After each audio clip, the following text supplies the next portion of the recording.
L'actualité, donc je le disais en titre, c'est aussi ce communiqué de presse hier, ce coup de gueule du maire de Villeneuve-d'Ascq, Gérard Caudron. Il est ce matin notre invité. Alors avant toute chose, quel message vous vouliez faire passer en publiant ce communiqué?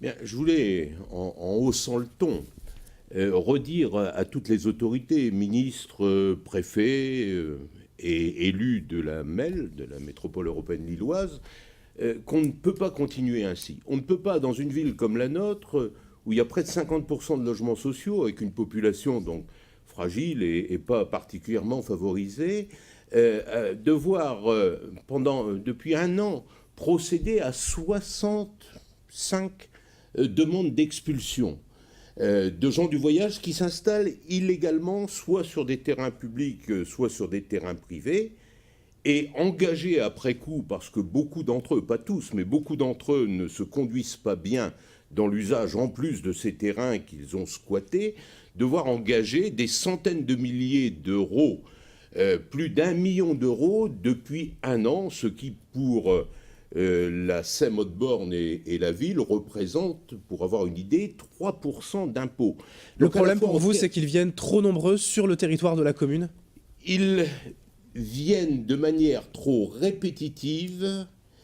Ils viennent chez nous parce que on leur dit sûrement par ailleurs d'y venir, parce que aussi d'autres mairies ne respectent pas la loi en n'ayant pas d'aire de stationnement du voyage, et parce qu'ils savent qu'ils peuvent venir en toute impunité, que quand ils partent, ils n'auront même pas d'amende ni de poursuite, comme n'importe quel citoyen qui, avec sa voiture ou sa caravane, se conduit de manière anormale.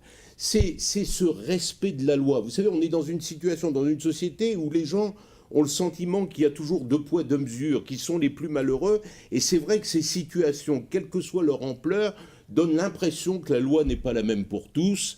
Et ça provoque des réactions xénophobes, de racisme ou de violence dans nos villes et dans nos quartiers. Alors vous demandez que l'on change la loi ou tout simplement que l'on fasse appliquer la loi? Je demande que dans la loi, on réaffirme la nécessité d'aménager des aires pour les gens du voyage, mais dans le même coup, on renforce le dispositif pénal quand il y a des implantations illégales et des destructions par ailleurs. Voilà, ça, il faut changer la loi. Et il faut aussi, et je dirais presque surtout dès maintenant, parce que changer la loi, ça prend du temps, il faut que les services de l'État, du préfet, de la police, fassent respecter nos lois et règlements, mettent des procès-verbaux, engagent des poursuites quand il y a des destructions de biens publics ou de biens privés. Mais c'est pas trop compliqué de faire constater, de faire condamner à chaque fois dans un temps court, justement, ces incivilités? Mais on le fait. On le fait chaque fois qu'il y a une implantation pour demander leur expulsion au préfet. Il faut faire un relevé de toutes les immatriculations, il faut les valider, il faut avoir des témoins. Et donc, normalement, dans n'importe quelle autre situation en termes de circulation et de stationnement, il y aurait des poursuites. Là, pour des raisons, je veux dire, qui tiennent peut-être à la tradition, je dirais, de la loi ou des traditions sur les gens du voyage, cela ne se fait pas. Donc, je demande que la loi soit appliquée et que les dispositifs en matière de sanctions des gens du voyage, qui ne sont pas tous comme ça, mais des gens du voyage, qui ne respectent pas nos biens et patrimoines publics, qu'ils puissent être directement sanctionnés comme n'importe quel citoyen qui se conduit mal. Justement, vous ou vos services ont déjà eu affaire avec ces gens du voyage? Vous êtes déjà allé leur parler pour évoquer ces problèmes d'incivilité? Moi, ma première adjointe, Marie-Vonne Girard, ou les services, à chaque fois on y va. À chaque fois, alors ils commencent à nous dire, mais on est de passage. Où le propriétaire était d'accord, où on nous a dit qu'on pouvait venir là, mais vous inquiétez pas, on part demain. Et puis ils partent pas. Et donc la poursuite s'engage. À un moment donné, ils ont un arrêté d'expulsion.